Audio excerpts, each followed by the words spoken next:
Yeah. Can you sit down so we can do the show? You're up doing katas and shit because you have restless leg syndrome. In my head. Right in my brain. And now you sit down and you look like a sad boy.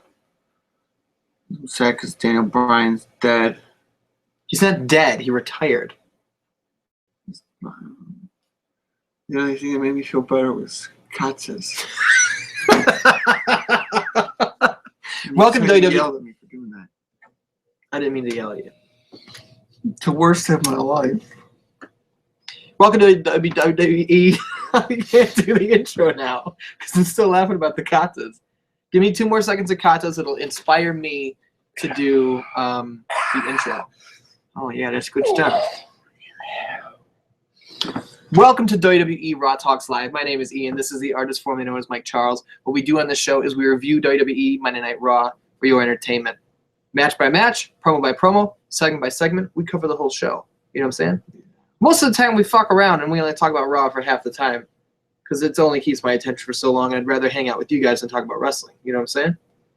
But tonight is a special night. It's a very special night indeed because Daniel Bryan retired tonight. So before we skip all the hubbub and talk about Daniel Bryan, let's talk about the brand new show, which is R&B, a dating show. The #1 handsome boy, Michael Thomas Robinson, and No Taxes, Nigel Bravo, have their own show here on 616 Entertainment. It's a dating advice show, relationship advice. The first subject is how do you deal with heartbreak? So you're going to learn how they deal with heartbreak, and then they're going to give you advice on how you should deal with it. Coulter, I'm looking at you. You know what I'm saying? Yeah, it's a great show. It's good advice and bad advice all wrapped into one. It's great. It's one of the best things we've ever done. You can watch that show whenever you want, but you need specific things in order to talk about Monday Night Raw. What are those things? Brown gloves, I think. Oh, the brown gloves. Hey, Mike, make sure everyone has brown gloves.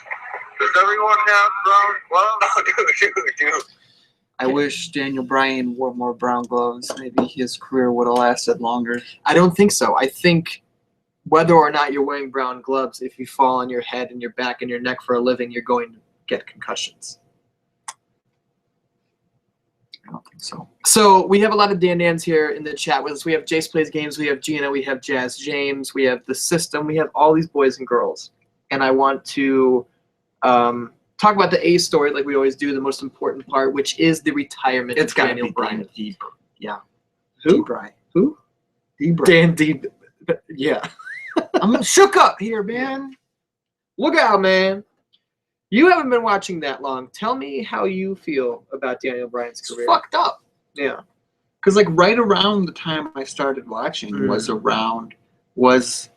like the rise. Yeah, it was the right. It was. I started watching a couple months before he won the title at WrestleMania.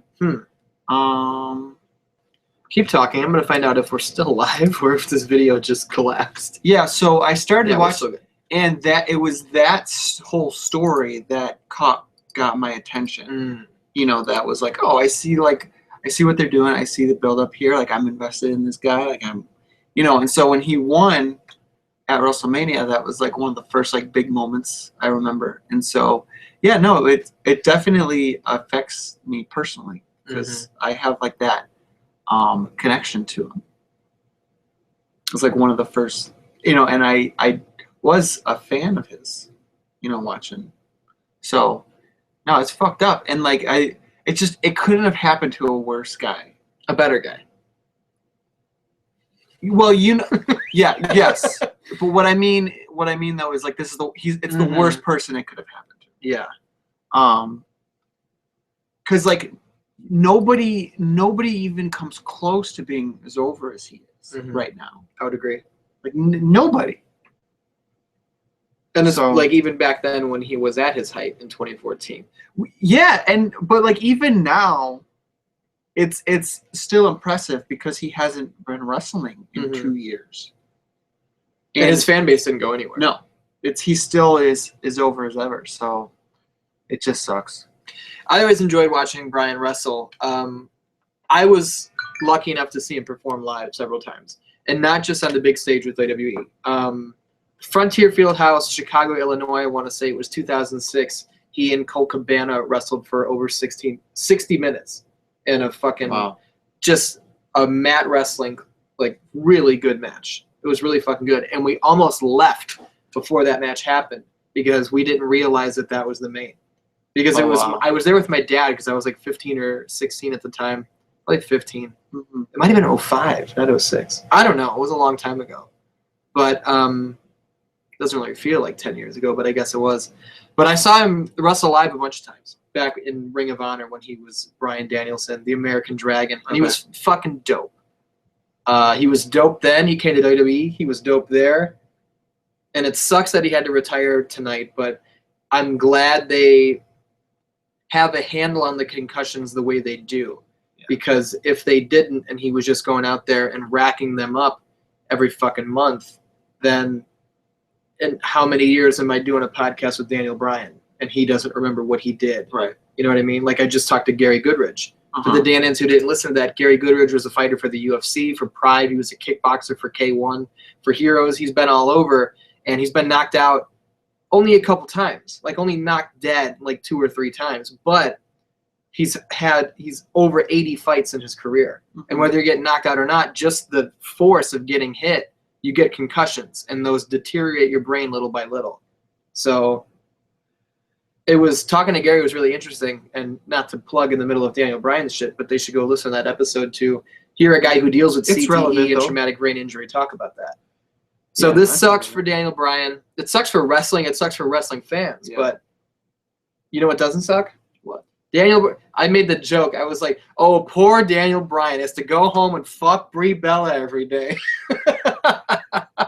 And that joke that he said tonight was so good. When he said, like, my wife and I are looking to start having kids soon. Yeah. And people were like, yes, yes. He goes, that's what Bree says every night. It was like, yeah, dude. That was awesome. And then we got a that's what she said chant. Yeah, I've never heard that before. Maybe one time I've heard that before, but it was really good. But yeah. He had a great career. Mm-hmm. You know, cut short, obviously, but he shouldn't have any regrets about his career. You know, he really didn't have anything left to prove as far as that went. So we got Dan Ins in the chat here. Jazz James says, Bryan is the man and he has nothing left to prove. Respect. Definitely. For sure. Neither does Anderson Silva. Anderson, retire. T100416, who is Daniel Zerbian. Mm-hmm. Guys like Daniel Bryan got me back into wrestling 4 years ago. I will continue to miss him. Very, very nice. Very sincere. What's Jay's Plays Game saying? He says, I started when he first won the title with Money in the Bank when everyone still hated him, and he slowly shifted from the underdog face champion to the increasingly annoying and shit heel champion. He says shit. Then you forget yes, yes, yes was not a fan favorite chant in the beginning, but I fucking loved it, Jason loved it from the beginning. Brett Wells is in the chat, and he says, sad fucking night, guys. I don't cry, but I got pretty choked up. I did not get choked up. I cried pretty easily. Yeah. A fucking song or a movie will get me. But Daniel Bryan's a funny guy, and he didn't go out there and be sad tonight. He had jokes. He was in high spirits, so he was on top of his game. It got sad at the end, but I didn't think it was sad. Well, I was just on board, and I was like, all right. I didn't get choked up, but I like when he started crying and talking about his dead dad. That was sad. You can't deny that was sad. Right where that guy is, with the goat mask and the Daniel Bryan sign. And then the guy like starts turning like, yep. Yeah. Like, guys, he's talking about me over here. So much love to Daniel Bryan. Give him the old Sammy Sosa, you know what I'm saying? But we got more to talk about tonight than just Daniel Bryan. Mm-hmm. You know what I'm saying? Yeah. You know what I'm saying? What would you say is the A story tonight when it comes to their stories and like in-ring competition? The triple threat deal at Fastlane, which is Roman Reigns, Dean Ambrose, Brock Lesnar. Bork Lesnar. Bork Layman Crimsons. Brock Lobster. There's a great sign in the crowd tonight. Brock Lobster something something. Oh, welcome to Seafood City or something like that. Jace Plays Game says, yeah, it was great. Every time the mood was dropping, he raised it back up. The last yes chant got me. It was good. I liked his moment when he closed his eyes and said that he like felt that moment for the first time. Yeah, that when he first got in, he milked it for like 30 seconds, almost maybe even a minute. Probably a whole minute, yeah. And he just stood there with his eyes closed listening. So that was cool. But we open Raw tonight with what else? Stephanie McMahon in the ring. With we've got a contract signing, which no one's ever seen before. This is super original and brand new. Honestly, I mean, I would at least they got it out of the way. It's stupid when it's the main event is a contract signing. It's like that's what you're gonna close with. Yeah. What does Olsen say right there? They got it out of the way. Dean Ambrose's asshole being put in a blender twice is the big story after DB. Okay. We'll read my description. Yeah. Read it. Oh. I didn't, yeah. You want me to read the whole thing? Yeah. All jokes aside, much love to Daniel Bryan. I always enjoyed watching him perform live on TV. Wherever, tonight's Raw closing was one of my favorites of all time. To bring the jokes back, Brock Lesnar ripped Dean Ambrose's asshole out and put it in a blender twice tonight. Roman Reigns turned the blender off, but it was too late. There's already a finished anus shake waiting for consumption. The Dudley Boyz turned heel on the boo-sos, which is awesome because the Usos suck. The New Day accepted Mark Henry's service, but Henry left when he heard the ghost of hot dogs past calling out his name. All this. I think the hot dogs is my favorite part. That's my favorite part of the show, is talking about what happened on Raw and just completely fabricating the whole thing. So we open Raw tonight with Stephanie McMahon in the ring, as always. She's got tables around. She's like, we're going to do a contract signing. This is totally original. Never been done before. So Jean's ham roast comes out, cuts her off, and she was just like, I don't know if you know this, Dean, but I tell you what to do. And he's just like, yeah. And then Stephanie's like, no, yeah. And then Roman Reigns comes out. And then Brock Lesnar comes out. Oh. So now all three competitors are in the ring. They all don't waste any time. They sign the shit. Stephanie's like, well, I'm going to get the fuck out of Dodge. So Stephanie leaves. Jean's ham roast and Roman Reigns are looking at each other like, let's get this dude. Jeans comes around the table, hits Lesnar, bumps his chest. Lesnar grabs Dean and throws him at Roman, hits Roman with the table, kills Dean, and he leaves. Why was there that metal thing over the table? It was just a metal table. No, it was a regular table with like a metal thing over it. It fell off. It started to fall off. I don't think so. Okay. I don't think you're right. Dan, was there a metal thing on the table? It looked like a metal. It looked like a normal table that they use, and there was like it looked like there was a metal cover over it. And when he threw it, it like came apart. I didn't see that. I did. Prove it. Look at my eyes. It's imprinted in there. You fucking asshole! You set yourself up for it. It was like taking the eye test. Yeah, exactly. I hate that. Let's watch the footage of it. I don't want that. I don't want to relive it. It's dangerous. What did you yell at me? What are you, asshole? It's imprinted in there. You fucking asshole! Oh, man. That was funny. No! How do your eyes feel? They're fine. I'm trying to catch up with the chat real quick here. System says, I missed this, but I marked a little when you saw Lesnar hit Reigns with the table as easy as he did. Yeah. He just lifted it up. Yeah. He's a strong boy. Gina says, guys, on the bright side, we have the debut of R&B, a dating show. Congrats to Nigel Bravo and his first successful internet show. Ouch, Gina. That's rude. Well, he doesn't really have many shows. What about Real Happen with Roger Manfred? He's not in that. It's Roger Manfred. That's true. That is true. Steve Schneider says Mike Artist is correct that apparently something fell off the table. Told you.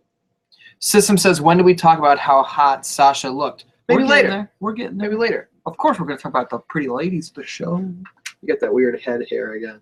Grab it. I got it. Let me eat it. I threw it away. You wouldn't have eaten it anyway. You got a weird ear hair, though. No, I'm not going to Let me get it. Let me get it. Let me get it. Oh, why would you stick your hand in my ear? Your hand in my ears. All right, no, I'm done. I'm done. Keep your fucking hands on my fucking orifices. I like this show. I hate it. I hate it. Brett Wells says, random zoomed in on Robinson reactions for wins. That was one of the best parts. It's a great moment. But for the Danans who didn't see it, what day was it? Saturday? Robinson crossed Bravo 3? Yeah. Nigel Bravo defended his Monopoly World title against Michael Thomas Robinson in the conclusion to the biggest rivalry, most heated rivalry in Monopoly history, not just in the 616 Monopoly Kingdom, but in all of Monopoly the world over. And it was Nigel who emerged victorious. Somehow. There was controversy. At one point during the game, Nigel had to pay somebody a lot of money, and he pulled out a couple $500 bills out of his pocket where he was keeping all of his money, and Robinson stopped the game and goes, hold on, where the fuck did you get all that money? Where did you get all that money? And Nigel's just like, I've had it the whole time. And Robinson's just like, he was saying that maybe Nigel had taken money out of the bank before the game had started. And Nigel said, check the tape. And Robinson goes, no, I'm saying before we started, did you go to the box and take money out? And Nigel went, check the tape. And that was the only thing that made me consider that maybe there were devious actions afoot. Maybe there was fuckery afoot. There was no way for us to know. And I said at one point, do we need to start doing pat downs before Monopoly title matches? I think so. Because then I think the possibility was also brought up that he brought in. He had brought. Money. That's more likely than anything. That he had brought his own money. I counted out the money before the show, before the game started, and then I put the lid back on the box. But good. I was keeping an eye on it. I was keeping a general eye of anyone who was in that area, because controversy like this has come up in the past, and it's possible I could have missed something. I'm not, Well, see, I pitched an idea to figure out whether there was fuckery afoot, but you shot it down because you didn't understand what I was saying. I was saying we should Google and find out how many 500s are supposed to be in the box, and if there's supposed to be 20. And then there's 23 on the table. There are 3 unaccounted for 500s. I did not shoot that down. You suggested that, and I asked, "Are you suggesting that he brought in outside money?" Because I pitched it a couple times and nobody was willing to go. I did not shoot it down. Well, you're the banker boy. You're the only one who could have. Well, nobody shot it down. Did you get your tattoos off?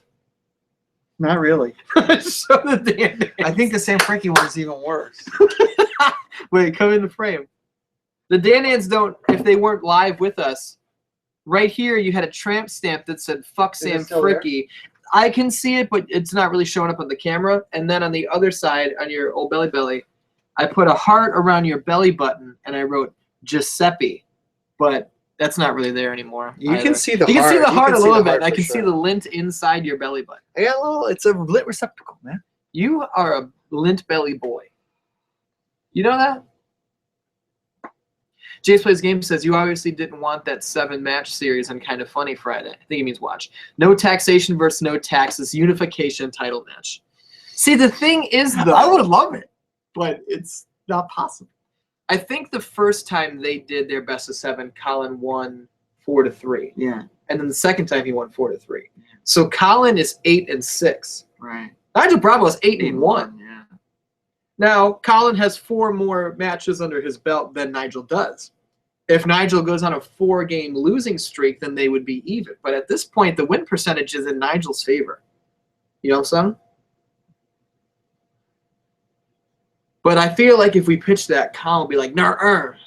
You know what I mean? He seems like he only competes once a year. Who does he think he is? John Bones Jones? We're not going to be able to get Nigel to face Colin in Monopoly. That'd be awesome. We probably have to pay him like $10,000. So, we've completely just got off the topic of Raw. Lesnar murdered Dean Ambrose. And Roman Reigns. And then they show the boys, Jeans and Roman, backstage. And Jeans is just like, before the end of the night, Brock Lesnar's ass is mine. Right. And so then we see it again later. They're talking backstage. Roman's just like, I say we get him. And Dean is like, you already had your chance tonight. He's mine. Yeah. And so Dean goes in the ring and he insults Brock Lesnar and says all this shit. Yeah. Brock's music doesn't hit, and then he insults Brock Lesnar's balls. The music hits. Right. Because as we've learned from watching WWE programming, all you need to do is insult a man's testicles, and he will emerge from the backstage area. Yeah. So Brock gets in the ring, and what happens? He fucks him up again. Just kills him. He F5s him a bunch. He throws him around, beats the crap out of him, and he's like, fuck this, I'm out. Dean Ambrose is a dead man laying on the floor of the ring. And as Lesnar's walking out, Dean wakes up and he starts laughing and he taunts him back. He didn't laugh, but he was he gave the old Bruce Lee. Yeah, he wasn't. I think he had a crazy smile on his face. He always does. So no, sometimes he just looks mad. And so Lesnar gets back in the ring. He's like, "You want some more, bitch? I'll take you to fucking Seafood City." Yeah, I was trying to figure out what it was. And Ambrose hits him in the balls. As you do. As you do. Well, he doesn't care. Dean's lucky he didn't break his fucking hand. On those rocks, those stones, those Lesnar stones. Those Lesnar stones. Hey, give me 3 Brock Lesnar's of fluoride. The Danians don't know that we had an inside joke where we used Brock Lesnar. We used Lesnar's as a form of measurement. Yeah, unit of measurement. Back up a couple Lesnar's for me, would you? And there was never any, like, it didn't mean anything. Nah. Be like, how tall is that radio tower? Say about 5 Lesnar's. Oh. But then it's just like, how long is that ruler? 6 or 7 Lesnar's, probably. Yeah. So there wasn't even a ballpark of how big it was. If a ruler is 6 Lesnar's, that means a Lesnar is 2 inches. Yeah, but it was also a radio tower was only 5 Lesnar's. That's what I'm saying. None of it ever matched up. I know. I'm just. Steve says he knew that joke. Trying to nail it down. Jay says that Nigel should insult Colin's balls and then the rivalry be formed. Okay. You had a fingernail mark on your phone. I thought it was a break. I thought you had cracked your phone. Steve says we talked about Lesnar as a unit of measurement on the podcast. Yeah, I'm System sure says the same. Sure we have on the podcast, never quite on this show.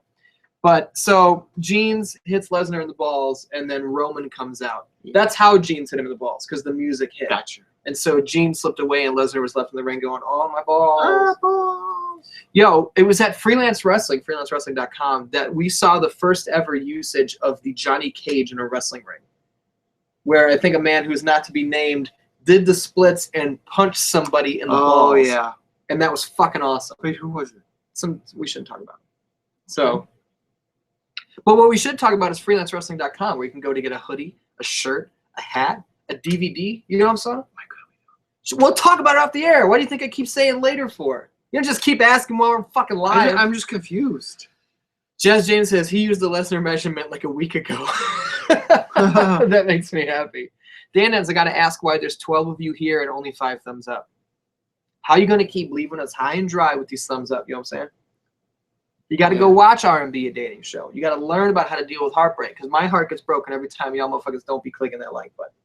I'm so quick and so witty. I'm going to let you bring in the B story. You're bragging a lot. That's what I do. Phone's broken. I would say that the B story is New Day Rocks versus the Usos. You want a drink? No. In a table mismatch. This was announced as a New Day versus the Usos, but then the Dudley Boyz pop in to the Usos backstage, and they're like, "Hey, why you guys in a table match without us? We're the table guys." And they're like, "Why don't?" And they were really playful about it. Yeah, they weren't upset with them. They were like, "We like tables. We just want to be a part of this table thing." And they're like, "Well, why don't you help us just beat the fuck out of the New Day?" They're like, "We like that idea." And so, but then the New Day had to get a partner to match up with the 4. So they got Mark Henry to join because they gave him a unicorn horn and they let him play the trombone, but he didn't know how to play it too well. But either way, he agreed. Of course, they'd put Mark Henry with them because he's a black guy. They weren't going to put a white guy with the New Day. So what are you doing over there? What? What are you doing? I'm promoting the new show R&B, a dating show. Right, how do I deal with heartbreak? You're distracted. I'm distracted? Yeah, you're like, you got a fucking show to host, so you can be worrying about me? I'm doing good, fine. Unbelievable. You were doing fine, and then you sidetracked yourself. Go ahead. I won't distract you anymore. Just relax. Mm-hmm. Don't get so offended. Hey, man, I gave you the floor. I was over there. You had the spotlight on yourself, and you started talking about me. That's all I'm saying. So, the match starts between New Day and Mark Henry and Usos versus the Usos. The Usos suck, but I like the New Day, and the Phillies are okay. But it ends up with Big E going through a table. Which I don't like. I don't like Big E going through a table. No. I don't like that. I don't want any of the New Day to go through tables. Xavier can. No! It's all right. I want him to go up, up. I don't want him to go down, down. You know what I'm saying? Yeah. But what happened after that? They roll out of the ring. They're all dead and stuff. And the four people left. Oh, and Mark Henry got mad at him because they told him to put. They told him, "Hey, put him through the table." And he goes, "Nobody tells me. You don't tell me what to do." And he left. It was like I just imagine in my head Big E going, "Mark, put him through the table," and then Mark Henry going, "Y'all don't say that." Palmer's in the chat. He says Usos are terrible. All I'm saying is in a 9-second window tonight, the Usos threw seven super kicks. I'm not kidding. That's almost a super kick for every fucking second that they were in the ring that I was counting. Yeah. And we got Kevin Owens throwing super kicks. We got Dolph Ziggler throwing super kicks. We got both Usos throwing super kicks. Enough super kicks. What the fuck did you just say? Koopa kicks. Koopa kicks. Bowser's boys throw Koopa kicks. Yeah. Yeah. But the table match was all right. I didn't really understand why it was a table match, and then the Dudleys got involved. And I was like, okay. Yeah, I think it was just to explain why the Dudleys got involved. And I totally knew that the Dudleys were going to turn heel. I didn't say anything about it, but I knew. Didn't. I saw it coming because you got to think about what the Dudleys have done since they've shown back up in WWE. What have they done? They came in as faces and they faced the New Day. Yeah. And they lost their title shot. Okay. And then they lost their rematch. Okay. And then they've been floating around kind of doing fucking nothing. The New Day are not currently feuding with anybody, really. The Usos are not currently feuding with anybody, really. Mm-hmm. The Dudleys aren't feuding with anybody, really.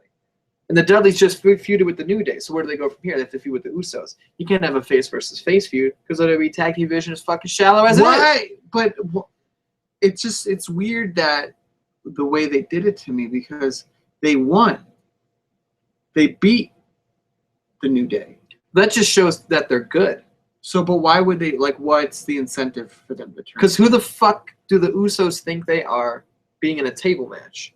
So and that's the reason. Not going to the Dudleys and saying, hey, man, they booked us in your match.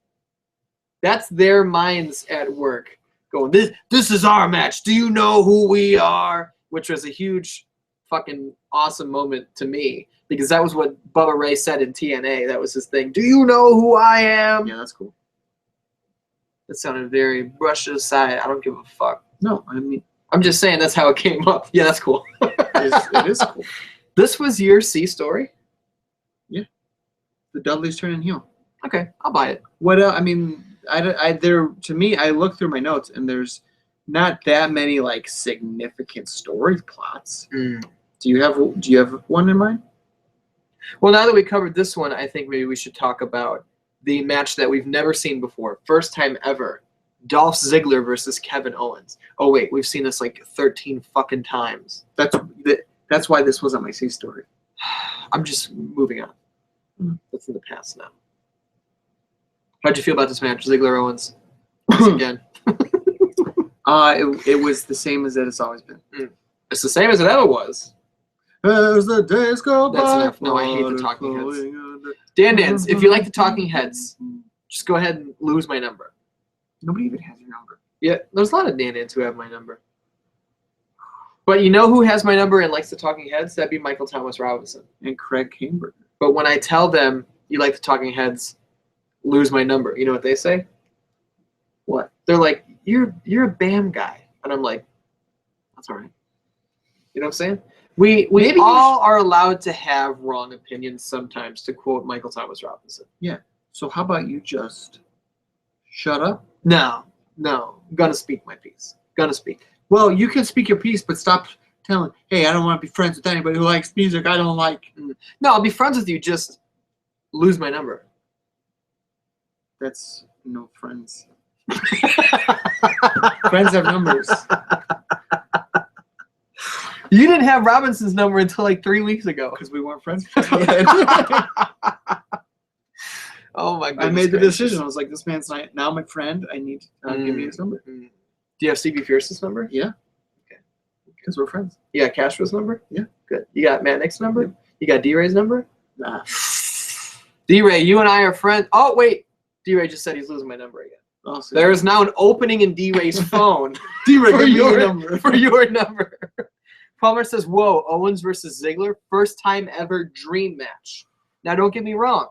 I like when these guys wrestle. They're good together. I think they're very good together. Just we're done. Redundant? We're done. Yeah. Yes. Okay. You got lazy with it. They're just redundant. But Ziggler won again tonight. He beat him last week. But specifically, this week, he cheated to win. I was like, ooh, interesting turn of events. But then I remembered, didn't they start that like months ago? Like a long-ass time ago? Ziggler cheating? Yeah. I have no fucking idea. I remember like one match, he did something to cheat to win. And then it was like, oh, maybe they're going to like go somewhere with that. And then they just never did anything with it again. And now I guess they're just starting it up again. Interesting. What do you think about him cheating to win? I think it's cool, but I would prefer he do it to a face. I would prefer he have a back and forth match with a guy like Neville, and Neville is pushing him to the limit, and then Ziggler hits the zigzag and Neville kicks out, and then Ziggler ends up cheating to win because he's like, oh, this kid's good, but at the same time, he's not willing to lose. Yeah. He's like, fuck this kid. He's not better than me. Here's what there's weird. There's like hazard lights going on out there. You see that? Yeah, it's a car in someone's driveway. I don't know. Okay, now that they pointed it out, it stopped. I did see it though. Because they're watching Raw Talks live. There's like a weird logic thing in wrestling where, like, why is like putting your feet on the ropes give you better leverage? I don't leverage think so, more weight and pressure. But you're not. Their legs just sit on top of the rope. If anything, that would be less weight. No, because it's like he's got his weight on him like this, but if his legs are higher, it drives the weight down more. I guess so. Does it actually make any physical sense? Probably not. No, that's what I'm saying. But this is professional wrestling. You know what I'm saying? All right. Like, why when you hit a guy in the head with the belt does it knock him out? You know what I mean? No, I get it. Like, you could take something like this and whack yourself in the head with it really hard. You want me to whack you? How hard? 1 to 10. Surprise me. Don't break the board. No, it's up to you. I'm not going to hit you harder than you want to get 5. hit. A 5? Bring your head down a little bit so I don't hit your nose. Here we go, Daniels. Did that hurt? But are you knocked out enough for a 3 count? Probably. Well, you got to ruin the point that I'm trying to make. I mean, I think anybody in the WWE could probably give me a 3 count without much trouble. Jace Plays Game says, because I give up easy. Jace Plays Game says, but Ziggler is winning now. It's different. Palmer says, I wish they had an actual rivalry. There's just nothing to it. Someone asked where Neville has been lately. It was System. He said, where the hell has Neville been? And Palmer says, Neville has been in Lillian Garcia. Are they dating? That's an interesting couple if they are dating. I don't know. Steve Schneider says that putting your feet on the ropes pushes your upper body down. I know, but I just feel I don't really think it makes any sense. No, like, there's less weight being, like, I don't know. System says the stream is being an asshole tonight. We're not getting any drops on our end, so there's a chance that it may be your internet system. We haven't had any other complaints. Jace Plays Games wants to know, what's more effective, the feet on the ropes or grabbing of the tights? You as a professional and your experience in the ring, what has worked for you more I often? think the grabbing of the tights would work more. No, does it? You tell me. You're a professional. Because that's like just like grip. You can like hold on to that person more and not let them go out of the... Like, because usually the grabbing of the tights is when you have them like rolled up. Yeah. And they're usually like their feet, their you butts give me are a in the air. wedgie. Yeah. So that's like you can grip it and like hold them down. But the feet on the ropes thing, you just like, I don't think the leverage really makes any sense. Coulter says, what the fuck does grabbing the tights even do? Coulter, he just explained it. I understand they're a little bit behind, but now he knows. System says it's frozen multiple times for me. Seems fine on our end, you know what I'm saying? Maybe it would get better if you click that thumbs up button. You also got to make sure you're subscribed to the channel, that you're watching R&B, a dating show, a brand new series starring #1 handsome boy Michael Thomas Robinson and no Texas Nigel Bravo. But that's really none of my business. It's actually all my business. Ew, the most disgusting spit line went from between your lips and just fell out of your face. Steve Schneider says, everyone doubting these pin attempts, try it.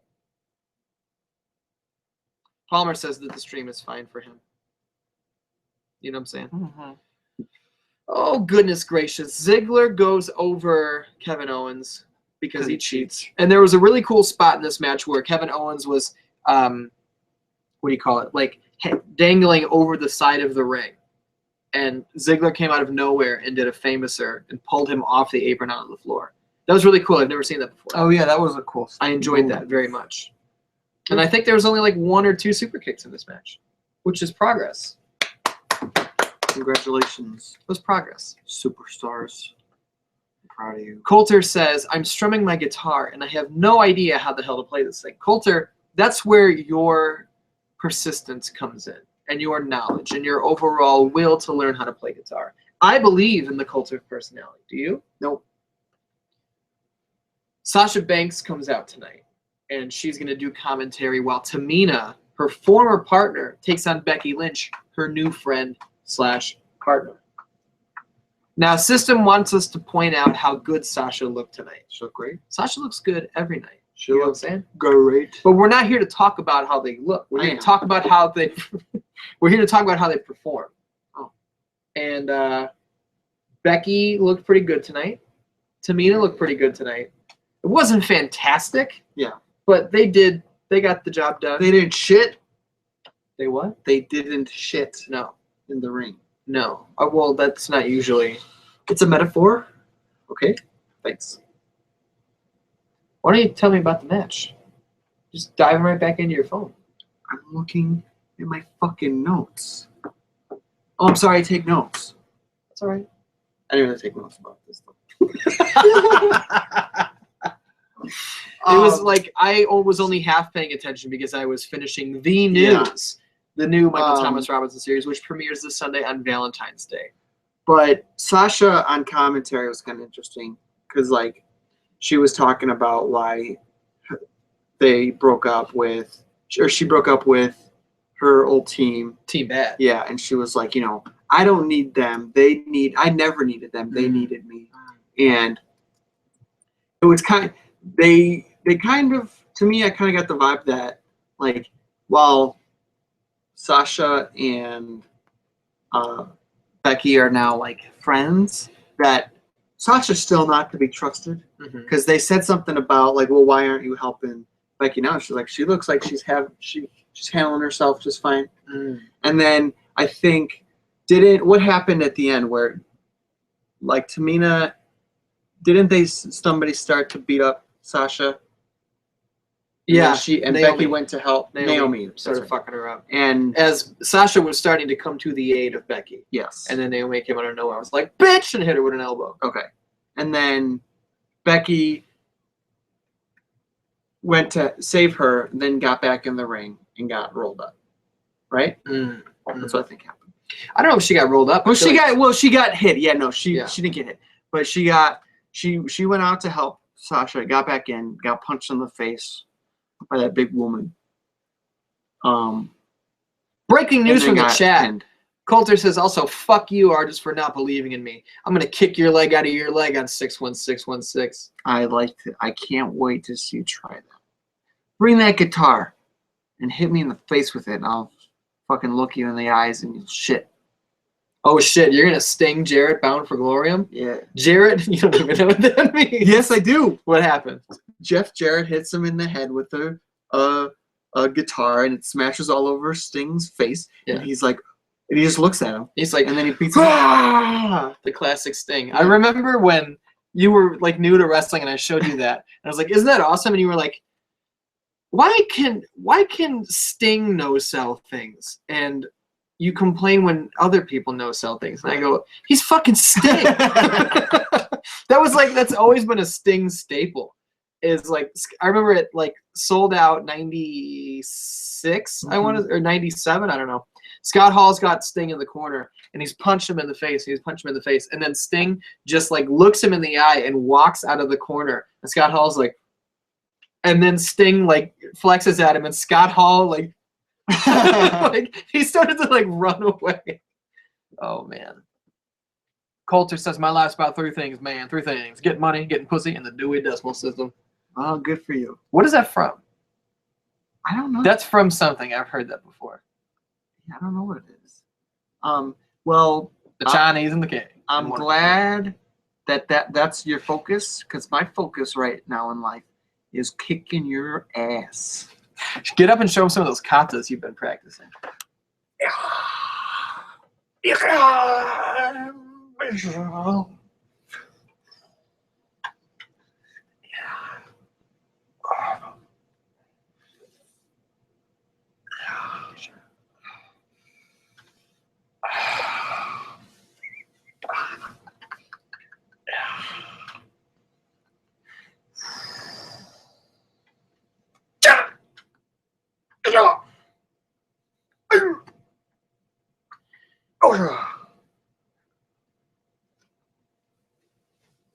That's what you got coming to your face, Coulter. I hope your mother gets a good look at you in the next couple of months, because she's not going to recognize you anymore. She's going to disown you. Get that out of my belly face. Get that out of my belly face. Oh, man. That was something else. That was fun. No. Your katas are... So watch the footage. Get you in the next couple of months, because she's not going to recognize you anymore. She's going to disown you.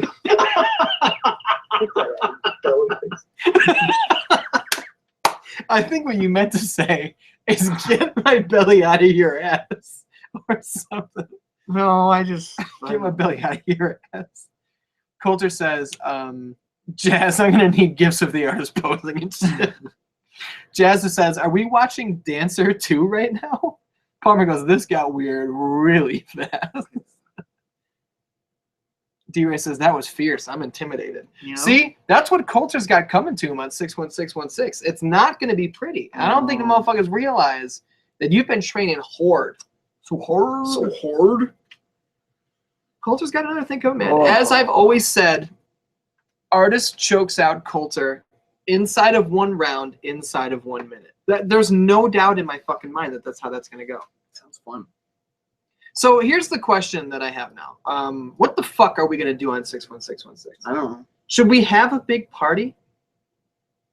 Can System and Coulter find their way here? I mean, D-Ray's already here. Castro's already here. Yes. Robinson. Steve's going to find his way out, but he always does anyway. I don't know. Google. My phone's going to die. Give me this. Just cereal. That's what I was going to do. Real quick, though, let's talk about how fucking dope this tablecloth is. Oh, shit! Yep. It didn't last. I almost broke the table because I was trying to show off my sweet rainbow tablecloth. Oh, your phone died? Yeah. Siri, what day... Motherfucker. Try it again. Siri, what day does June 16th, 2016 fall on? It's Thursday, June 16th, 2016. 61616 is a Thursday, and I feel like everybody needs to request off work. And they need to be here, because we're going to have a... request off work Thursday? No, for that Thursday. You don't request off on 61616 for 61616. You'll never get the day. Yes, I will. I can do that. You can, but not everybody has... But... Are we going to hang out at night, or are we going to hang out all day? Both. All right. What's the problem? Parties are... Why would... I don't know. I just assumed we're going to be hanging out at, like, in the evening. Yeah, we're going to hang out in the evening until the next evening. So then I'm going to take off Friday. Not Thursday. It's a big anniversary show. You got to fight. Yeah. You have to request off. And they say, why? You said, I got to beat up this kid. I'm going to request off for Friday, not Thursday, because I'll come off after work. Because nobody's going to, I can do nothing at 1 o'clock in the morning or afternoon Thursday. Fuck. No. You lost me. I don't know what you're talking about. What's up next? I don't know, my phone's dead. Let me think. So I didn't take any notes. So, Dan, what happened on Raw that we... Sin Cara's back from his injury. Sin Cara shows up, and he teams up with Kalisto to take on... Rusev and Del Rio. Rusev. I didn't see this match at all. I was editing the news. It was all right. Yeah, tell me about it. I mean... The Lucha Dragons are really fun to watch. They are, big time. They're like... They move fast, so I like them, but they lost. Del Rio got the pin. I'm so glad Kalisto has that U.S. title and is not defending it. Just like I'm so glad that Gene Hamroast has that Intercontinental title and he's not defending it. You're lying. I'm being sarcastic. Being facetious. Don't lie. Well, I mean, yeah, it's weird. Like, I can see why. He's been defending it. It's not like... On a couple pay-per-views and, like, only against Del Rio. He didn't... No, he defended it last week. I think against Rusev. I don't think that was a title match. No. I can't keep that straight. But I get it that Sin Cara's back. And you wanted to get him back in the thing. But now that he has the U.S. Kalisto has the U.S. title, I don't know what they're going to do together. I would much prefer Kalisto not have the U.S. title at this point, and they feud with the heel Dudleys. Yeah, like they would have great matches together. Or let the Lucha Dragons feud with the New Day, which they've done before. Yeah. But they only have so many tag teams at once because they have a garbage tag division that they never show any love to. System says Neville. Okay. Thanks, System. But yeah, no, and like, I'm glad that Sin Cara... He says he defended it against Neville on SmackDown. Nobody watches SmackDown. I'm glad that Sin Cara is back, but at the same time, I was kind of like the idea of Kalisto being a singles guy for a while and seeing what he could do there, because his match against Rusev was really good. So I enjoyed it. I like watching Kalisto do whatever he wants to do. Yeah. So Dan, we are winding down. We only have 1 or 2 more things to talk about regarding Raw. So start putting questions, non-wrestling related shit, topics in the chat. We'll talk about those for 10 to 15 minutes, then we're going to get the fuck out. Give us dating questions. Yeah. Oh, and what you got to do is go after this video. You got to go to the R&B, a dating show video, and leave your comment there with your question that will then be used on an episode, which you'll be credited for fully. Yeah. Sex or dating. Sex, dating, relationships, anything. I just don't want them to be afraid of typing sex stuff. No. We're going to, on Friday, we're probably going to shoot about 6 of those in one sitting. So we're going to have a month and a half of content for that. I don't know how long the season is going to be. I don't know if we're going to do 12 or 18. Wow. They were 18 for important questions, 18 episode seasons. You know what I'm saying? Okay. How many episodes did we do that? 48? I don't know. So they were 24 episode seasons for that. But that show's dead and gone. It's been gone for over a year. So we got to talk about Miz TV. He had Y2J Chris Jericho on. Yeah. How'd you feel about this segment? This was kind of entertaining. They talked about AJ Styles. They sure did. How nice of WWE to let Jericho and Miz continue AJ's feud. And they talked about how AJ Styles literally knocked the Miz's teeth out. He certainly did. He certainly did. And then they showed the clip of it, and you can actually see it pop out of his mouth, and it like bounces on his arm and bounces up again. To be fair, they were veneers. So, but they showed the combo that AJ hit him with in slow motion, and he hit him with a leg kick that was pretty good, and then he hit him with a slap and a spinning back forearm, and it landed hard. And I said to you, I was like, you can tell AJ's been in Japan for a while. Yeah. Because he's in there fucking hitting dudes. He was doing that against Jericho, too. He was. And Jericho can take it, and he'll give it right back. Right. But I don't know if The Miz is down for that the way that Jericho is. But it made for some entertaining TV about him being upset about it. It's like, I could have, I offered him, to make him a star, and he knocks my teeth. That's funny.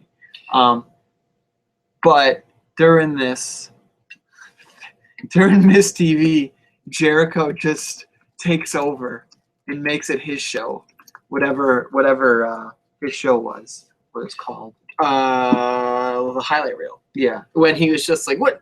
Like, basically looking around going, like, what is this dog shit show that you have here? No. Get this out of here. Roll out the real carpet. Get this cheap-ass rug out of here. Drop the Jeritron 5000. Like, and he totally changes the setup. That was actually really funny. They came out and they rolled the carpet. And the Miz is like, you can't do this. And, like, people are just, like, picking up his stuff and walking away. Like, who are these people that Jericho's just ordering around like that? AJ Styles came out during this, right? And they did they beat up the Miz together? Or no? AJ Styles beat up the Miz. And it was kind of like Jericho and AJ threw Miz out of the ring together. Okay. But then they kind of had a stare down. They had a stare down, and then they went at it. Okay. And Jericho wound up outside the ring, and then he got up on the apron and just looked at Jericho like, boy, you gonna get what's coming on Thursday. You told me that somebody... You told me that somebody suggested that it was going to be a triple threat. Yeah, D-Ray texted me. I think that's likely. I think it's likely, and I texted D-Ray back because he has not lost my number just yet. And I said, do you think they would do 2 triple threats on one show? Because that's kind of rare. But I can definitely see them going that way. So if that does happen, D-Ray called it #Paul Verzi. Or it's Jericho and Styles again, maybe. Miz fucks it up. Interferes, fucks it up. But yeah, we'll see. But yeah, this was a fun segment. I feel like we're looking good tonight. I was looking at this. You didn't do your hair up as much lately. Because it's getting longer. And it's harder. It's not long at all. It's longer than it was. Bring it down a little bit. Yeah, it's not long. It's looking good.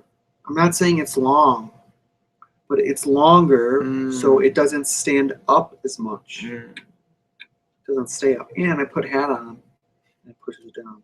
I feel like it's all Raw. I feel like we covered Raw. The important things, at least. Before we start taking chat questions and topics, you almost hit me with your fucking elbow. Kill it. I would have been upset. We got to talk about, you know what we got to talk about? We got to talk about R&B, a dating show, which is live on this channel now. It just premiered today. And I think what the move is going to be is starting next Friday. So not a couple days from now, but next Friday, the actual series launch will go up. Because today was a pilot. We shot this the other night, post-Monopoly game. It's like a test show. Nigel and Robinson were drunk. They were both fucked up. And I had pitched this idea before. Robinson was kind of like, I don't know if it'll be funny. And I'm like, it's definitely funny. Let's shoot it. You were so fucking over it. You tried to leave. It was like 4:30, and I just wanted to go home and go to sleep in my bed. You tried to leave like an hour beforehand. And I was just like, let's just shoot a pilot. And you were like, fuck you ass. No, I said, I was like, all right, well, you don't need me for this. I'm going to go home. And you're like, no, you have to be here. I was like, we need a live audience. And I said, I hate this group. Those were your exact words. I hate this group. But do you regret it? No. The live audience made that way better. I was glad. And I think when we shoot future R&B, a dating show episodes, we need the live audience. No, absolutely. Because they have to be beer boys. Robinson and Bravo. Yeah, they should be drunk every time. They gotta be drunk. Because Nigel wasn't even that drunk. Like, he was a little drunk. No, Robinson because he didn't drink that night. He had like, not before that. Like, he had like 1 or 2 beers. Because he's a sober boy for competition. Yeah. And after the game, when we were off the air, Robinson goes, "You want a beer?" And he goes, "Yeah, I want a fucking beer. I want a beer." It was like Will Forte. It was Will Grella. Yeah, no. Just have a bunch ready for me. Yeah, I want a fucking beer. Alex Olson wants to ask, has Castro been banned from Monopoly due to his farts? Now, if it was up to Nigel Bravo, the current heavyweight champion of the world, yeah, he would be banned. But it's not up to Nigel Bravo. It's up to me. So he's not banned. We have not made an official ruling on it. No, I did. He's not banned. I think he should be suspended. Hold on. Not banned. See, I wanted to bring this up. Initially, when we first stepped out of competition, I was the banker boy, you were the president, and the idea was that we would collaborate on the decisions. Mhm. Now it's just like I make all the decisions. You're the banker boy with the banker body, and I'm the president. So when it comes down to deals, you and I have to get together and agree on whether it's good or not. Yeah, but you don't. But when even- it comes to firing someone, suspending them, or stripping the title, I want that's my deal. input heard though. that's not a bank boy job. You don't respect my opinion in the least to hear it. No, I'll hear it, but it's not a bank boy job. Would you like to apply for a job in the front office? You're going to have to leave the treasury room. You're so fucking full of yourself. It's unbelievable. Dan Nance. We are founders of the monopoly thing together. You're just gonna take my power away like that? I didn't take any power away. I branded you as the official banker boy with the banker body. That's a pretty high fucking honor. Nobody else has that honor. Nobody else gets to be banker boy because nobody else will do as good a job as you. You're saying And you're sitting there pouting about how you don't get to choose whether a fart boy is kicked out. I'm not saying I get the decision. I'm not saying that I want the final decision. I just want to have a discussion about it. We can. You just want yes men around you. No, that's not true. See, Lorenzo Fertitta is a majority owner of the UFC, but he doesn't book the fucking fight. I'm not saying I want to book anything. You want to have the call. I specifically said I did not. I just want my opinion heard. Yeah, I hear you, and I'm saying I do hear it. But when Dana White is going to make McGregor Dos Anjos, he's going to be like, Lorenzo, that's good, right? Yeah, okay. And then Dana makes the fucking call. And that's fine. But you didn't even listen to what I had to say. You're like, I said, well, we haven't discussed. No, shut up. I don't care. He's not banned. Well, he's not suspended. In this particular There's instance, I'm not banning a fart boy. I don't want him banned. But what the fuck is the issue? You're going to die on a hill that you're not even on? Because I want to talk about it. I think you got to pick your hills to die on. I should be. Because I think maybe he should be suspended. I disagree. I listened to what you had to say, and then I made a judgment call. System says, will anyone else on the freelance roster be on the podcast? Yeah. Who do you want on the podcast? Did you watch the freelance live stream? The Scene is Dead, Long Live the Scene, where All Ego Ethan Page took on Robert the Ego Anthony. Not in a match, but they had a promo battle. Oh, and they beat the fuck out of him. And All Ego took his butt out. Yeah, keep your butt away. And then the Ego, Robert Anthony, was like, he's got a little dick and he's a Canadian, and I heard he's a virgin. It got real weird real quick. But Ali and All Ego Ethan Page had a fantastic fucking match. And Ali's foot almost hit me in the fucking head when he got belly to bellied on the floor. Yeah. That was nasty. And the guy's chair in front of me got broke. Second one, 2 shows in a row. Hey, man, you got to do what you got to do. Shh. I like your elbow pads. I'm a professor. I don't think any professor has ever sat like this at his desk. Oh, I have them. You have them? I've had professors that did that. Sat like this? I don't know if that's a real professor. The professor is not made by the way he sits. It's the caliber of his teaching. His credentials. Yes. The success of his pupils. The way he said that was funny. Alex Olsen says, you missed my first win and probably my only win. Alex Olsen went over Craig Mitchell. That was the biggest moment fair of the night. and fucking square. That was the biggest moment of the night. I mean, Team Beta up until that point was winless. They were in the loss column all night.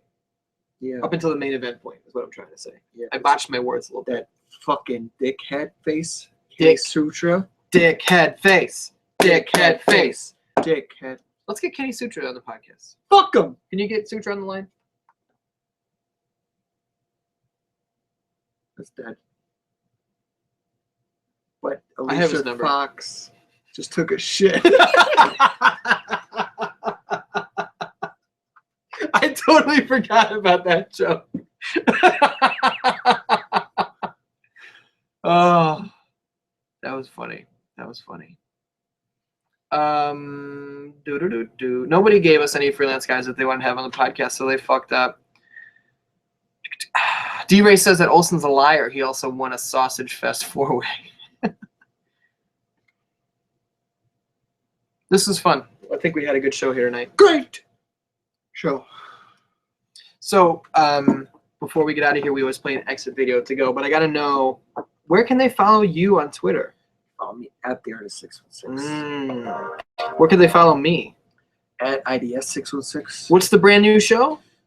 R&B, a dating show. What is it? Dating? R&B, a dating show. Okay. I got it right. I thought it was Dan, that's what you should be watching. And on Sunday, The News with Michael Thomas Robinson goes live. A special interview with Santa Claus, as you know. You saw it on Facebook. Wait until you see what the fuck that means. You know what I'm saying? Mm-hmm. We love you, Dan Nans. Long live Daniel Bryan. We gonna see you next week. Go leave a comment on R&B, a dating show. Here's a little teaser. I don't know what you want. Why don't we talk about dates? Yeah.